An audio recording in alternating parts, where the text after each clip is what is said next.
Voyons aujourd'hui la suite de l'histoire du sucre, cette fois au XXe et au XXIe siècle.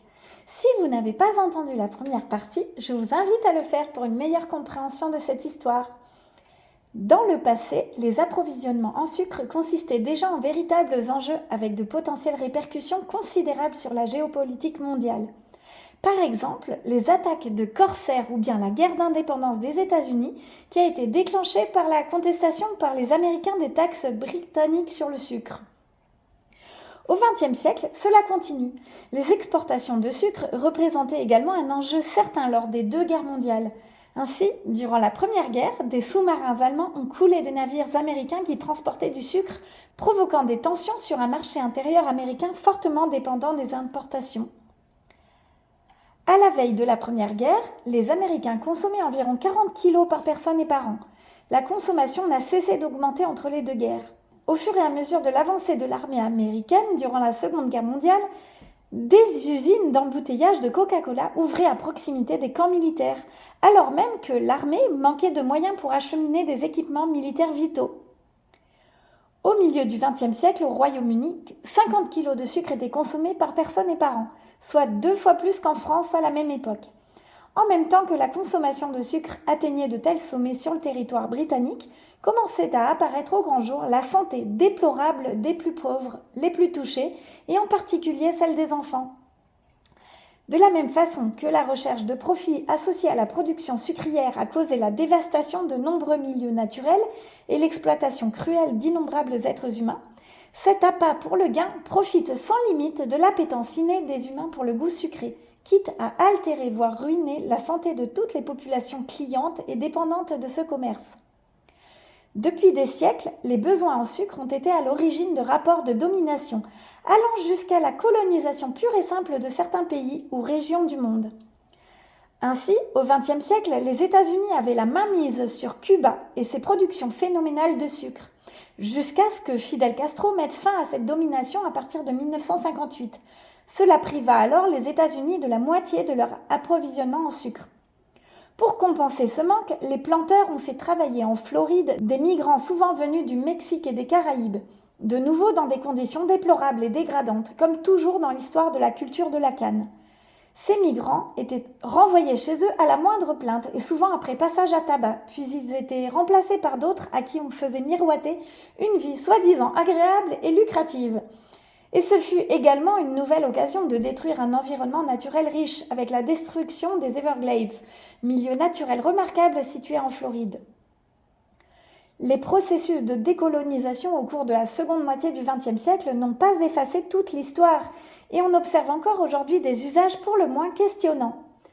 Ainsi, jusqu'à récemment, les plats et préparations vendus dans les supermarchés des départements et territoires d'outre-mer français, les DOM-TOM, étaient 35 à 45% plus sucrés par les industriels qu'en métropole. Jusqu'en 2013, date à laquelle une loi française obligeant à sucrer comme en métropole a été votée. Aujourd'hui, malgré cette loi, ces préparations sont encore sucrées environ 15% de plus qu'en métropole. C'est l'une des raisons du taux d'obésité nettement plus élevé dans les DOM-TOM. Les troubles métaboliques se répandent partout où la consommation de sucre augmente. C'est pourquoi ils ont d'abord touché les puissants, tels Louis XIV, avant d'atteindre le peuple en même temps que ce dernier a finalement eu, lui aussi, accès au sucre de façon quotidienne.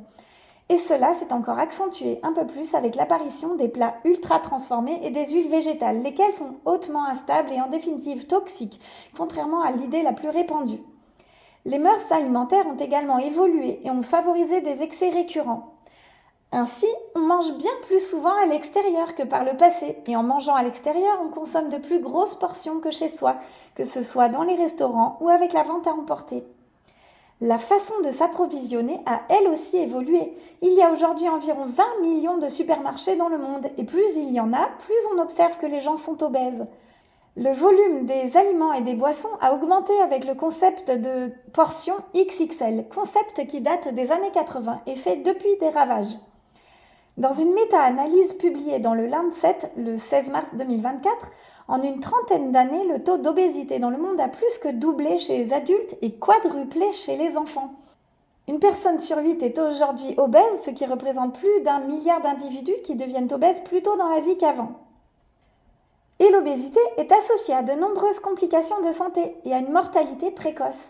À noter, les pays sous-développés sont passés directement de la problématique de l'insuffisance pondérale, qui existe encore malgré tout, à l'obésité, toujours sur fond de malnutrition au final.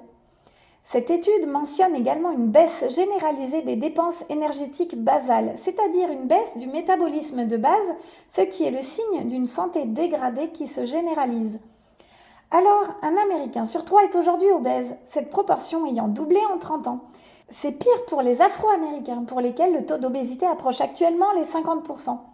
En France, l'obésité est passée de 5,5% en 1992 à 18% en 2024 et ne cesse d'augmenter chaque année. Si ça continue comme ça, on prévoit qu'une personne sur 2 parmi les Britanniques, les Américains, les Grecs et les Irlandais sera obèse d'ici 2050. De manière générale, l'obésité et les troubles métaboliques associés atteignent plus largement les classes les plus défavorisées. L'obésité chez les enfants est devenue un fléau particulièrement inquiétant. Alors que la santé des enfants s'était améliorée au XXe siècle dans les pays développés, elle y régresse depuis le début du XXIe siècle.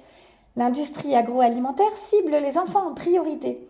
Et il y a maintenant 3,5 millions d'enfants qui souffrent d'un diabète de type 2 dans le monde. C'est vraiment extrêmement alarmant. Le diabète de type 2 est dû à une mauvaise hygiène de vie, laquelle fait avec le temps littéralement pourrir, entre guillemets, l'organisme. Pardonnez-moi ce terme cru, mais c'est exactement ce que la résistance à l'insuline et l'hyperglycémie chronique finissent par provoquer. C'est toujours dramatique qu'un être humain souffre de cela, alors que cela peut être facilement évité et facilement inversé. Oui, je me permets de l'affirmer, car si on enlève les glucides, il n'y a pas de diabète de type 2. Et c'est donc absolument terrible et scandaleux que des enfants soient atteints de cette maladie.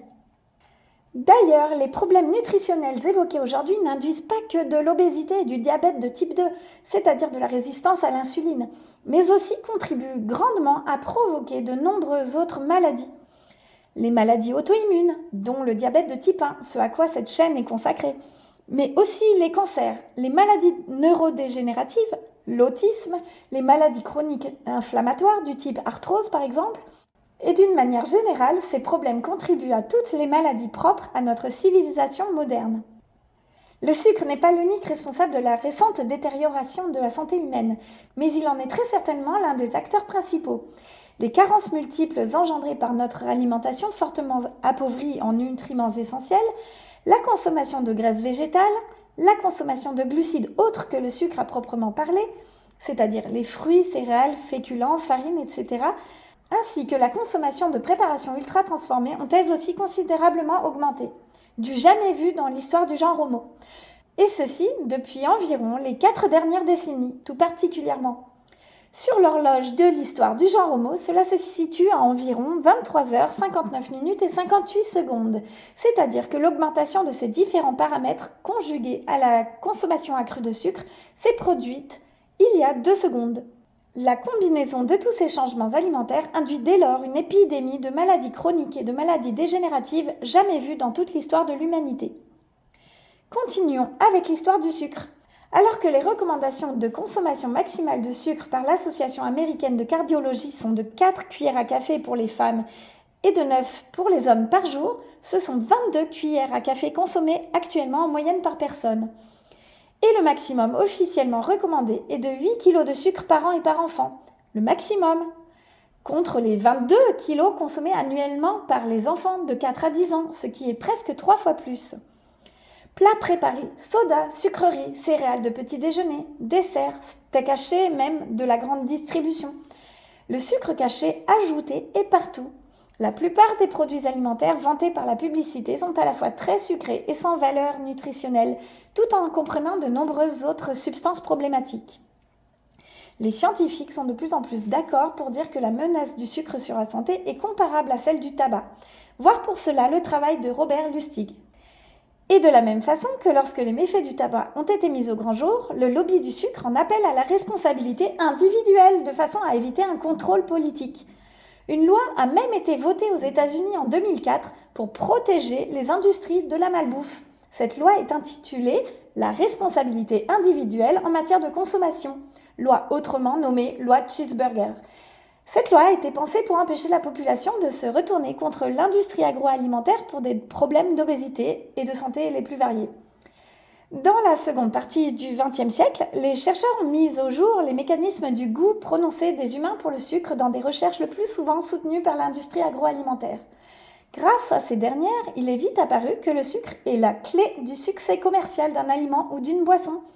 Et c'est pourquoi l'on constate effectivement que les aliments bons pour la santé rapportent actuellement seulement 3 à 6% de bénéfices, quand les aliments transformés riches en glucides et en graisses végétales rapportent largement une quinzaine de pourcents. La recherche scientifique est fréquemment dévoyée par les subventions des industries agroalimentaires. Ainsi, à Harvard, nous avons la célèbre affaire d'Ansel Keys, qui n'hésita pas à trafiquer des études scientifiques afin d'accuser les graisses saturées et d'innocenter le sucre. Voir à ce sujet l'excellent documentaire d'Arte, Cholestérol, le grand bluff, dont je vous parle régulièrement. Au XVIIIe et au XIXe siècle, les acteurs du commerce du sucre formaient déjà des puissances financières plus que conséquentes et capables de pressions politiques décisives. Les multinationales de l'agroalimentaire en sont la continuité et génèrent elles aussi des profits considérables au-delà de tout ce qui est imaginable. Par exemple, Nestlé a réalisé en 2012 des bénéfices supérieurs au PIB de quelques 70 pays dans le monde. L'industrie agroalimentaire est mondialisée et s'est désormais libérée des obligations envers les États et les populations.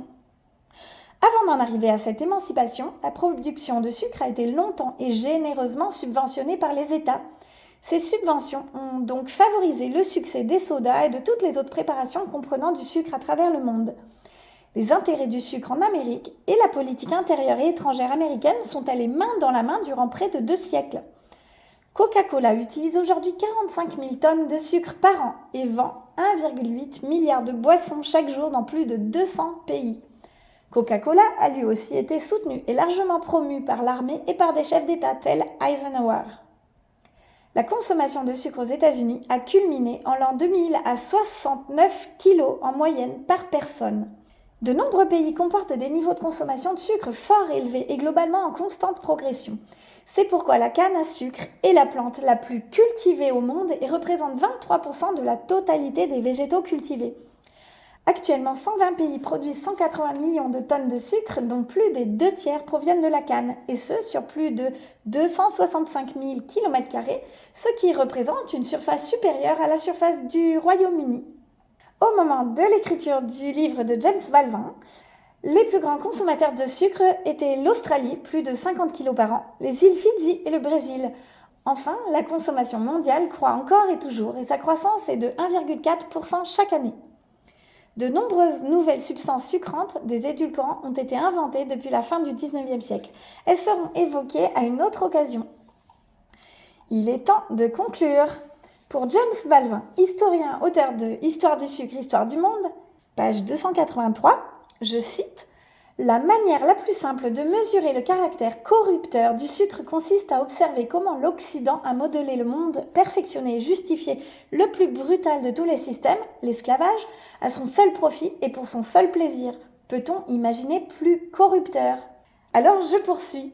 En effet, à l'extrême opposé de la douceur, de l'amour, du réconfort, des joies de l'existence évoquées par l'univers imaginaire associé à la saveur sucrée, l'histoire du sucre révèle tout au contraire de constantes et considérables destructions des milieux naturels, de terribles et cruelles coercitions humaines et pour finir, une malveillance sans complexe pour la santé des populations, tout particulièrement pour celles des plus défavorisées et vulnérables, y compris pour celles des enfants, dans une recherche de profit toujours plus grand, sans limite. Et cette dynamique entièrement mortifère est rendue possible grâce à notre appétence innée pour une saveur rare dans la nature et en même temps qui nous domine si facilement. En dehors de ces considérations éthiques, l'évolution du genre Homo sur plus de 2,5 millions d'années, et plus spécifiquement d'Homo sapiens depuis environ 300 000 ans, ne nous a pas préparés à de tels changements alimentaires. Nous avons toujours la génétique des chasseurs-cueilleurs et donc les besoins physiologiques qui vont avec.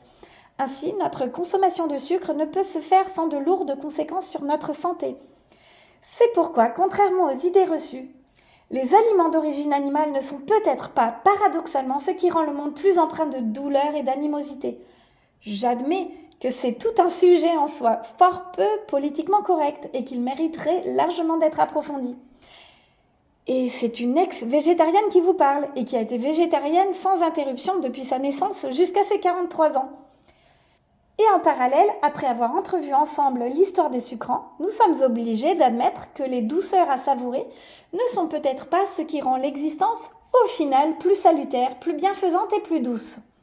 Il apparaît alors que la douceur ne soit pas forcément là où on s'attend à la trouver.